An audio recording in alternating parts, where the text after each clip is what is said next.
ನೀನ್ ಈ ತರ ಎಡವಟ್ ಮಾಡ್ತೀಯ ಅಂತ ನನಗೆ ಮೊದ್ಲೇ ಗೊತ್ತಿತ್ತು. ಹೆಂಡತಿ ಕೈ ಕೊಟ್ಲು ಅಂತ ನಿಮ್ಮಪ್ಪ ದೇಶಾಂತರ ಹೊರಟೋದ. ನೀನು ಮದ್ವೆಗ್ ಮುಂಚಿತವಾಗೆ ಮದುಮಗಳನ್ನ ಇಲ್ಲೇ ಬಿಟ್ಟು ಹೋಗ್ಬೇಕು ಅಂತ ಮಾಡಿದ್ಯಾ?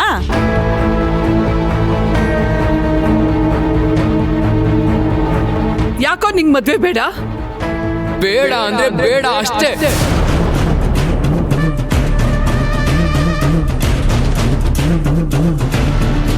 ತಲೆ ಕೆಟ್ಟಿದ್ಯಾ ನಿನ್ಗೆ? ಕೂತ್ಕೊಳ್ಳೋ.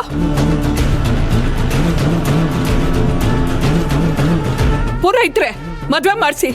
ಇಲ್ಲ, ನಾನು ಇವಳ ಯಾವುದೇ ಕಾರಣಕ್ಕೂ ಮದ್ವೆ ಆಗಲ್ಲ. ಆಗಲ್ಲ ಅಂದ್ರೆ ಆಗಲ್ಲ.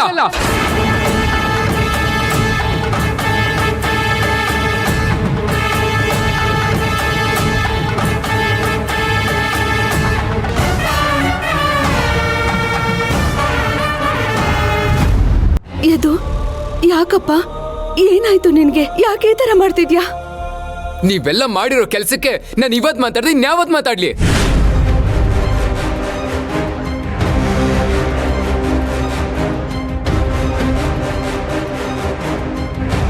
ಆ ತರ ಎಲ್ಲ ಮಾತಾಡ್ಬೇಡಪ್ಪ ನೀನು.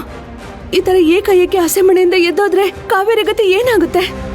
ನಿಮ್ ಮಗಳ ಜೀವನಕ್ಕೋಸ್ಕರ ನಾನು ಇವಳ ಮದುವೆ ಮಾಡ್ಕೊಂಡು ಬಲಿಪಶು ಆಗ್ಬೇಕಾ? ಏನೋ ಬಾಯಿಗೆ ಬಂದಂಗೆಲ್ಲ ಮಾತಾಡ್ತಿದ್ಯಾ? ಮುಹೂರ್ತ ಮೀರೋಗ್ತಿದೆ, ತಾಳಿ ಕಟ್ಟು. ಇದು ಏನೇ ಡಿಫ್ರೆನ್ಸ್ ಇದ್ರು ಆಮೇಲೆ ಸಾಲ್ವ್ ಮಾಡ್ಕೊಳ್ಳೋಣ. ಈಗ ನೀನ್ ತಾಳಿ ಕಟ್ಟು. ನಿಮಗ್ ಗೊತ್ತಿಲ್ಲ ಸರ್, ಇವಳು ತಾಳಿ ಕಟ್ಟೋದು ಒಂದೇ, ನನ್ ಕುತ್ತಿಗೆಗೆ ನಾನೇ ನೇಣು ಹಾಕೊಳ್ಳೋದು ಒಂದೇ.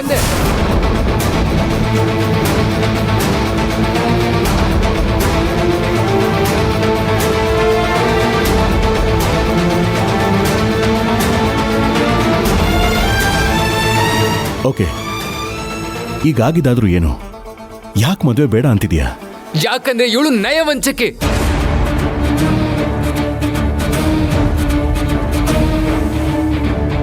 ಇವಳು ಮಾತ್ರ ಅಲ್ಲ, ಇವಳು ಫ್ಯಾಮಿಲಿನೇ ದೊಡ್ಡ ಫ್ರಾಡ್ ಫ್ಯಾಮಿಲಿ.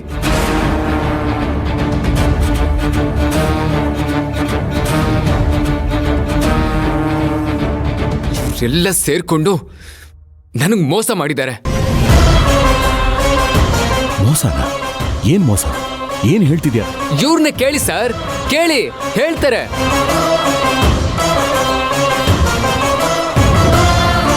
ನನ್ಗೆ ಮೊದ್ಲೇ ಈ ತರ ಏನಾದ್ರೂ ಆಗ್ಬಹುದು ಅನ್ನೋ ಅನುಮಾನ ಇತ್ತು. ಹೌದಾ? ಹೇಗೆ ಹೇಳ್ತೀರಾ? ಮೊದ್ಲಿಂದ ಎದು ಅವ್ರ ಮನೆಗೆ ಹೋಗಿ ಬಂದು ಮಾಡ್ತಿದ್ದ. ಆಮೇಲೆ ಅವನ ಈ ಕಡೆ ತಲೆನೇ ಹಾಕಿರ್ಲಿಲ್ಲ. ಅದು ಅಲ್ದೆ ಆ ಕಾವೇರಿ ರಾಮ್ ಸರ್ ಮಗನ್ ಜೊತೆ ಸುತ್ತುತ್ತಿದ್ಲು. ಏನೋ ಎಡವಟ್ಟಾಗಿದೆ. ಎದು, ಏನೋ ನಿಂದು ರಾಮಾಯಣ? ನೀನು ಇಷ್ಟಪಟ್ಟು ತಾನೇ ಮದ್ವೆ ಆಗ್ತಿರೋದು. ಕಾವೇರಿ ಮನೆಯವರು ನಿಂಗೇನ್ ಮಾಡಿದ್ರು? ಜನ ಎಲ್ಲ ನೋಡ್ತಿದ್ದಾರೆ. ನೀನು ಅವ್ರ ಮನೆ ಮರ್ಯಾದಿನ ತೆಗಿಬೇಡಪ್ಪ. ಹಸೆ ಮನೆ ಮೇಲೆ ಕೂತ್ಕೊಂಡು ತಾಳಿ ಕಟ್ಟು, ಇಲ್ಲ ಅಂದ್ರೆ ನನ್ ಮೇಲೆ ಆಣೆ. ಅಜ್ಜಿ, ನಿಂಗೇನ್ ತಲೆ ಕೆಟ್ಟಿದ್ಯಾ? ನಾನು ಇಲ್ಲಿ ಕೂತ್ಕೊಂಡು ಇವಳು ತಾಳಿ ಕಟ್ಟಿದ್ರೆ ನಾನು ಸತ್ ಹೋಗ್ತೀನಿ.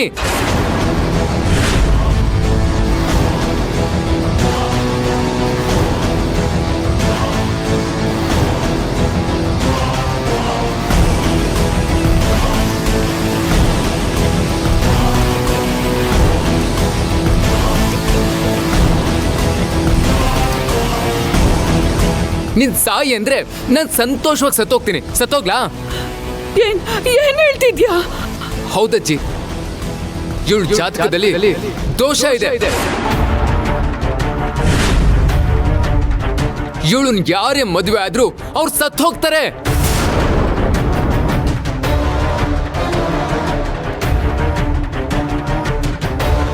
ಇದನ್ನೆಲ್ಲ ಮುಚ್ಚಿಟ್ಟು ಇವಳು ನನಗೆ ಮೋಸ ಮಾಡಿದ್ದಾಳೆ.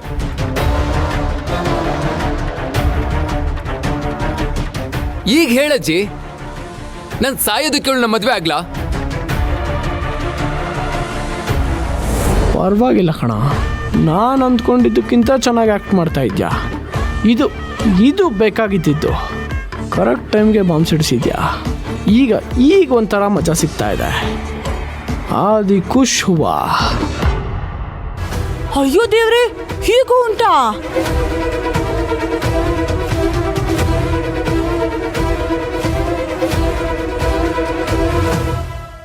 ಯದು ಪ್ಲೀಸ್ ನನ್ ಮಾತ್ ಕೇಳು. Kaveri Shut up!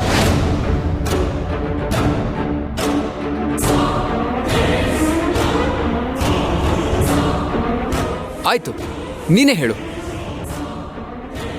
ಕಾವೇರಿ ಜಾತಕದಲ್ಲಿ ದೋಷ ಇತ್ತೋ ಇಲ್ವೋ? ಅದನ್ನ ಯಾರಾದ್ರೂ ಇವ್ರು ನಮ್ಗೆ ಹೇಳಿದ್ರ? ಅಟ್ಲೀಸ್ಟ್ ನೀನಾದ್ರೂ ಹೇಳಿದ್ಯಾ?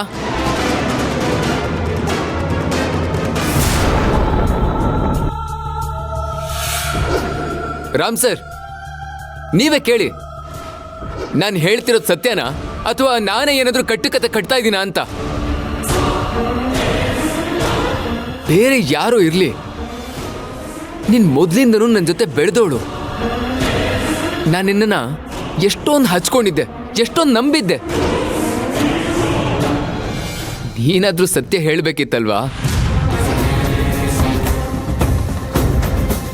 ನೀನೇ ತರ ಮೋಸ ಮಾಡ್ತೀಯ ಅಂದ್ರೆ ಈ ಪ್ರಪಂಚದಲ್ಲಿ ನಾನು ಇನ್ಯಾರನ್ನ ನಂಬೇಕು? ನಿನ್ನಂಗೆ ತೋರಿಸಿದ ಪ್ರೀತಿ ಕನ್ಸನ್ನು ಎಲ್ಲ ನಾಟಕ ಅಂತ ನನ್ಗೀಗ ಅರ್ಥ ಆಯ್ತು. ಯದು, ನಾನು ನಿನ್ನ ಹತ್ರ ಮಾತಾಡಬೇಕು ಅಂತಾನೆ ಇದ್ದೆ, ನಿನ್ನ ಹತ್ರ ಹೇಳಬೇಕು ಅಂತಾನೆ ಇದ್ದೆ. ಅದಕ್ಕೆ ನಾನು ತುಂಬ ಸಲ ಪ್ರಯತ್ನನೂ ಪಟ್ಟೆ. ಯಾವಾಗ? ನನ್ ಸತ್ ಮೇಲ? ನೀನ್ ಅದಕ್ಕೆ ತಾನೇ ಫೇಮಸ್ಸು.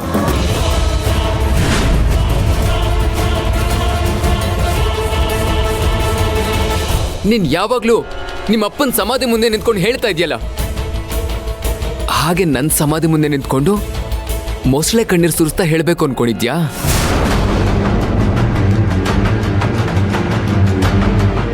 ದೋಷ ಇದ್ದಿದ್ದು ನಿಜ ಯದು, ಆದ್ರೆ ಪರಿಹಾರ ಪೂಜೆ ಮಾಡಿದ್ರೆ ದೋಷ ನಿವಾರಣೆ ಆಗುತ್ತೆ ಅಂತ ಗುರುಗಳು ಹೇಳಿದ್ರು. ಅದಕ್ಕೆ ನಾವು ನಿನಗೋಸ್ಕರ ಪರಿಹಾರ ಪೂಜೆನೂ ಮಾಡಿಸಿದೀವಿ. ಪೂಜೆ ಮಾಡಿಸ್ಬಿಟ್ರೆ ದೋಷ ಹೋಗ್ಬಿಡುತ್ತಾ? ನನಗೆ ಈ ಹುಡುಗಿ ಕಾಲ್ಗುಣ ಸರಿ ಇಲ್ಲ ಅಂತ ಮೊದಲಿನಿಂದನೂ ಅನುಮಾನ ಇತ್ತು. ಅದಕ್ಕೆ ಸರಿಯಾಗಿ ಆವಾಗವಾಗ ಅಪಶಕನ ಆಗ್ತಾನೆ ಇತ್ತು. ಆದ್ರೆ ಈ ಯದುನೇ ನನ್ ಬಾಯಿ ಮುಚ್ಚಿಸ್ಬಿಟ್ಟ.